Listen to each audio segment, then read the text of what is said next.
those kinds of things. I don't know what that is. Well, if you don't know, then you do it. You write it down. Hello, everybody, and welcome to the midterm review for FA255, the American cinema. The midterm's coming up. Isn't it amazing how quickly time flies when you're having fun? Because here it is, we're all ready for the midterm, so let's get into it and find out what you got to do. First, I'm going to plug my big lecture coming up in 2 weeks. I will be at the Hult Center on November 4th and November 6th.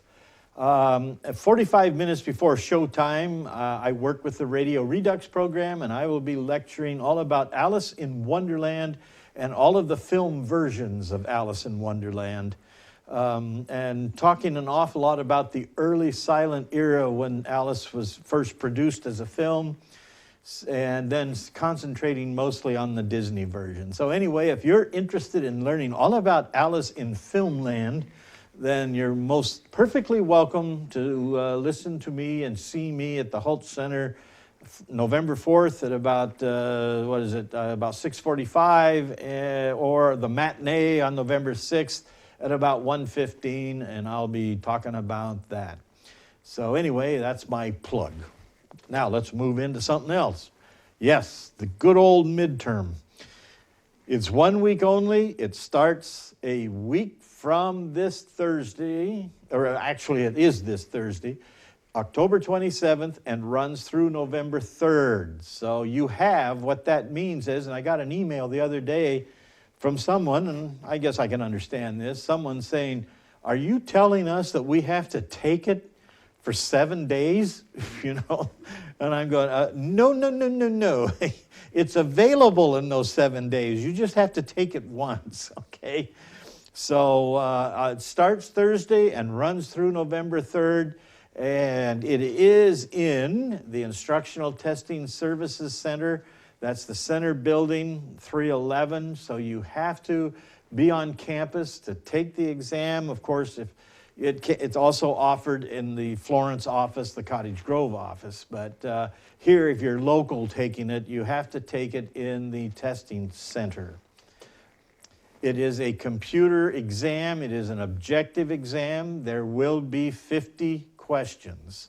Okay, what else can I say? You know what an objective exam is. It's just multiple choice, or as a professor I had once said, since his tests were unbelievably difficult, it's multiple guess.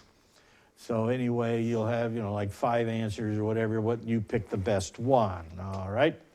The good news is you are allowed 1 3x5 note card in the testing center. As I mentioned during our orientation session, what you do with that card is, write down the stuff that you have, you're not too familiar with. Write down the stuff that might be confusing to you. Write down the things in there that you just don't know that much about, because it could be on the exam. And stuff that you do know, stuff that you've watched the videos, you've read the book, and it just sinks in, and you know what it's all about. Yeah, I love movies. I know what that is. I know how movies are made. I know all of that kind of stuff. You don't have to sweat that. You don't have to worry about that. But it's those other little nagging things in there that could be confusing, and so that's what you use the note card for. Okay, the study guide is now available on Moodle. So download that. What it is it's the highlights of the video shows, and those correspond to the reading as well. But that's everything that we have discussed up until today. We'll talk about that in a minute. But it has all of those things, so as you go through the study guide, that's when you can say, all right, I know this, I know that, but I'm not so sure about that. And then you can look it up and be prepared for it. Okay, I just have to emphasize that you are responsible for your exam, and it is your responsibility to make the exam date and time. So always check for the hours of operation of the testing center. There's their website. because you don't want to go there when they're closing up because you won't be able to take the exam. And there will be no makeup examinations, okay, only according to the rules that's outlined in the syllabus. That is, if you fall off a ladder and break your neck, yeah, you'll be able to make up the exam. But if you just decide that you're just too tired to take it, that's not going to work. Okay, moving on. What is on that study guide and what is on the exam?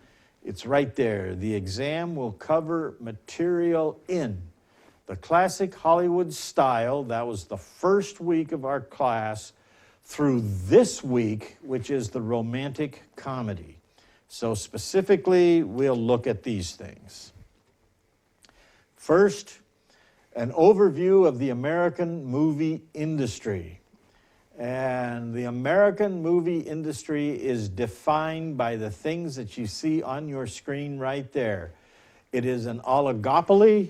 The classic Hollywood industry controlled the production of motion pictures, the distribution of motion pictures, and finally, exhibition. And those are defined as producing films, distributing or releasing films to theaters, and exhibition is the theaters themselves.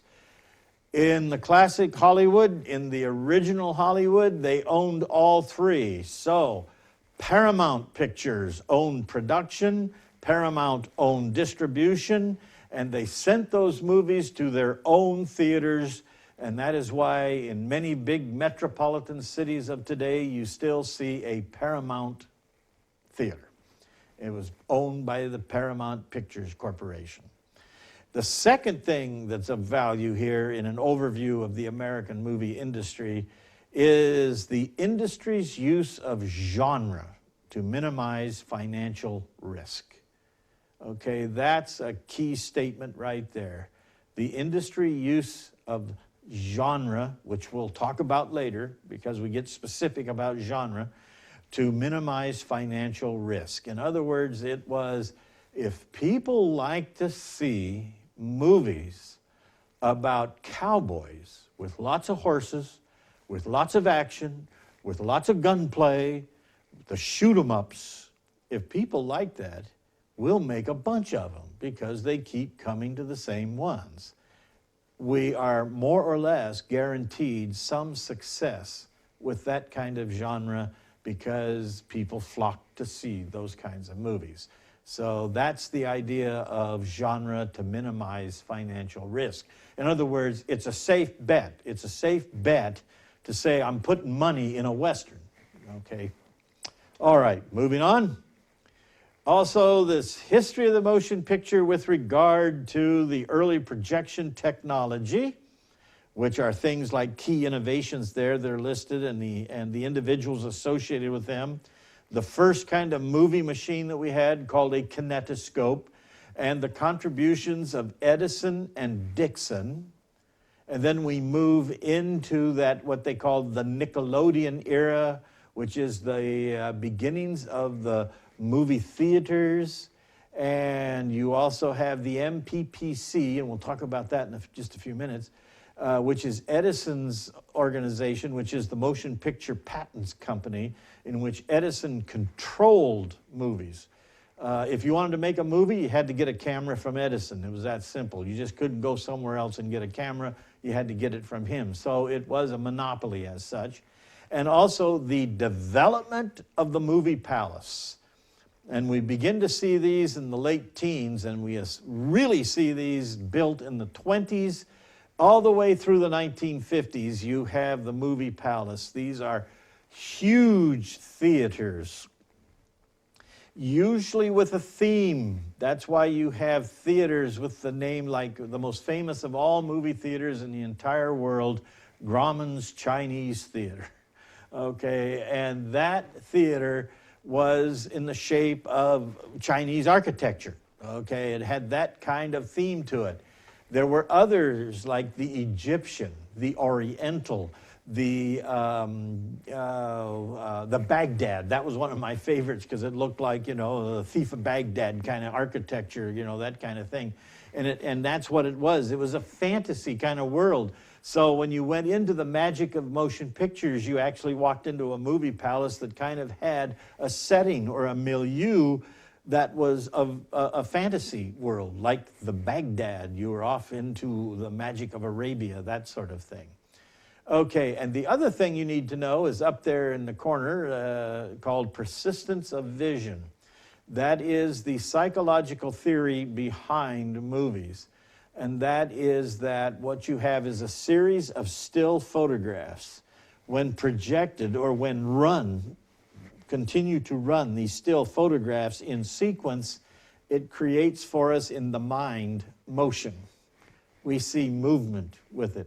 As you all know, in the old days, I don't know, you are so young, maybe you've not seen this, but from an old hand like me that used to actually edit film, you know, you can take that strip of film and you hold it up and you look at it, and it's a sequence of still images. If you look at it and you see the cowboy running across the prairie, what you see is a series of still images of that horse galloping across the prairie. And when that runs through the projector and we see it on the screen, that is known as persistence of vision, and we see movement. Okay, moving on, the classical narrative style, ways in which cinematic stories are told. All right, actually there are 5 significant points to this part of our test or of our look at American movies. And the first one is, they describe it as equilibrium and disruption. So what is that? Equilibrium and disruption is this. This is taken directly from our text. An initial state of affairs is introduced after which something occurs to disturb this equilibrium. Okay, essentially what it is our movies normally begin with nothing. That is, everything seems normal. Everything is fine. Everything is just life as usual. This is what they call equilibrium. Okay. Subsequent events whoops, I went too far there.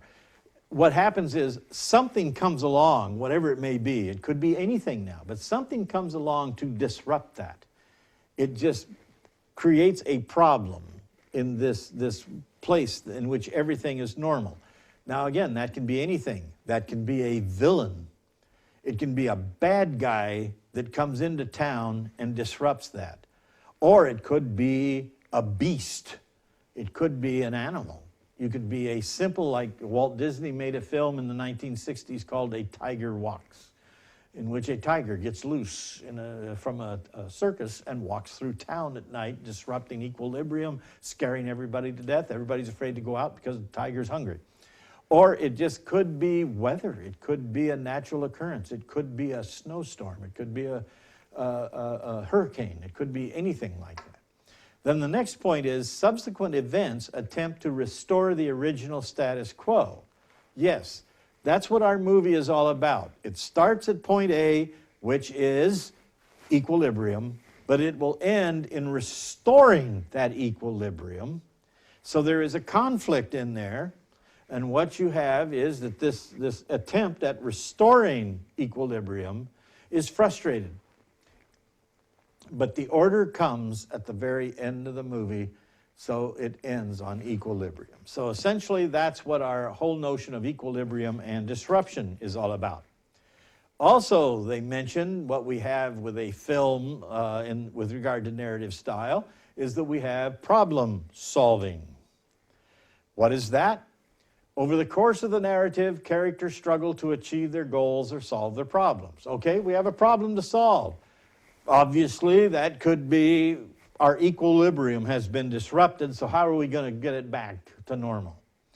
They overcome those who stand in their way, for instance. Bad guys, we overcome them.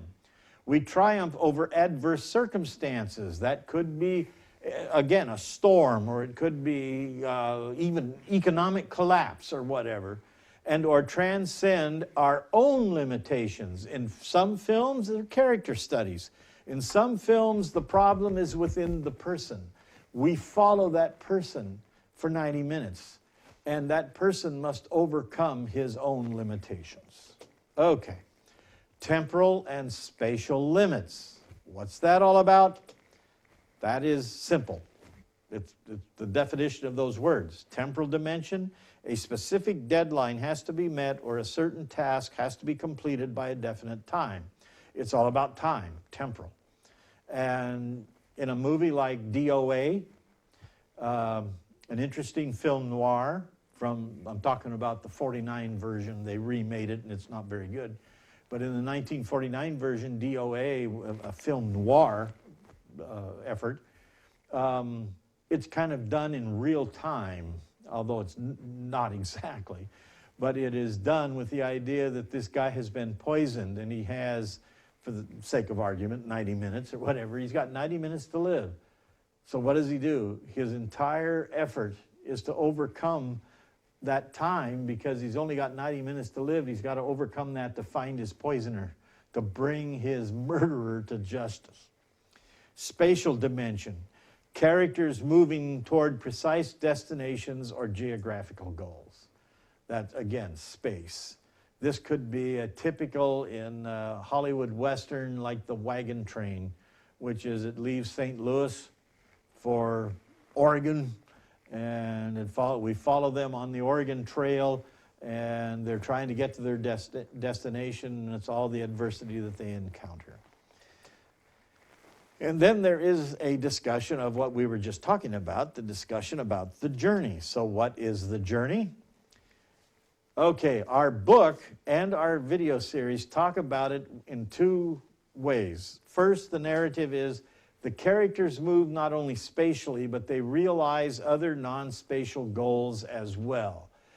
They're making deadlines, they're solving mysteries, they're falling in love, they're discovering new worlds and coming to terms with themselves and or their fellow travelers. So what that is that the characters change. The characters are on their own journey. We talk about that in a poetic sense, just like all of you are. You are all on a journey. You've been on a journey for some time. You have been moving from this point to this point. And hopefully that the points that you are moving to are points of success for you. It is like you have a journey. We can talk poetically that you are on your journey through college at this point, and you have a goal in mind. And that goal is to be successful, right? I mean, that's why you're taking the courses. That's why you're struggling. That's why you're spending lots and lots and lots of money. It's why you're doing all of those things with an outcome that is going to be rewarding for you. That is kind of a narrative here that we'd see in a film, that these people are on their own journeys. The second thing that they talked about, and this is from the book, it's the audience's own journey. We talk about going to the movies. We get up and we actually go. That is one thing that is different, and it's a qualitative difference in the sense that I can remember when some psychologists talked about this way back when, long time ago, long time ago, before you guys were even thought of. Goes back when they would say the difference between television and movies, television comes to you. You don't move, you don't do anything. TV works on you, it comes to you. Whereas the movies, you work on the movies. You take control of the movies because you actually get up, move, journey to a theater to sit there to watch it. It has a different response, or you have a different response to those two different stimuli. What we see on the screen is what we are doing at that very moment. We are looking for goals, we are participating in deadlines, and we are undertaking journeys. Okay, that's in a psychological sense, in a communicative sense, that we are doing the very same thing that is happening. It's a vicarious experience for us. As we sit in a theater, we watch what happens, we become part of it. Okay, and the last thing that they mentioned is really what movies, the process of movies. Because when we talk about segmentation, it's a process of structural analysis that breaks the film down into its basic narrative units. In that regard, the dramatic unities that were described way back when by Aristotle, which is action, time, and space, but most films violate the traditional unities and lend themselves to segmentation. We can see segments in film. You will understand this more if you were involved in the production of films. If you've been involved in filmmaking, you know how you break it down. As a matter of fact, and the old assistant director in Hollywood, it was part of his job was to take the entire script, actually a production manager did this, was to take the script and break it down into its segments so that if you are it's going to save you money. All scenes set inside the office will be shot on the same day because we only need that set once. Okay, those are segments, but those segments inside the movie itself, those segments are at different points. So that's of the narrative. So I mean, that's kind of a difficult way of trying to explain this, but I think you'd understand it that it's different from what Aristotle was talking about. Okay, we got to move on here. Also, with regard to classical film style, understand these film techniques, understand these terms. Mise en scène, the French term which means what you see on the screen, what you see within the frame. Okay, when we talk about mise en scène, it's everything that you see within the frame. That's all that matters. There's nothing outside the frame. Everything is right here within that frame. The different movement techniques of camera, that the camera can track, the camera itself can move. The entire camera moves on a track, on a dolly, and it moves along this way. Or it can pivot on a tripod like this. All right. Or it can tilt up and down as opposed to craning, which is a sort of vertical tracking shot. It's those kinds of things. Understand lighting, the different types and effects. Remember three-point lighting.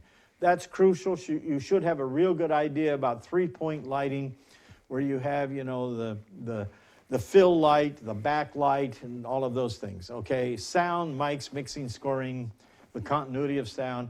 Understand the difference between a shot and a scene. A scene is the single dramatic unit. That's the key word, dramatic. Scene is the dramatic unit. Shot is simply a unit. That is, you turn the camera on, you turn the camera off.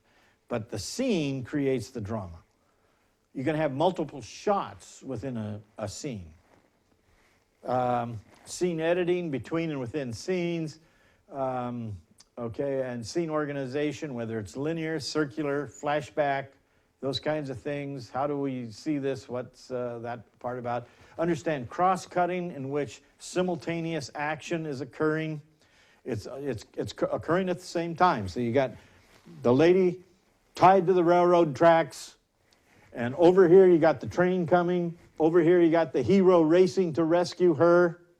And all of those things are happening at the same time. Point of view editing. Okay, that's easy. The point of view, for the most part, it's a universal point of view.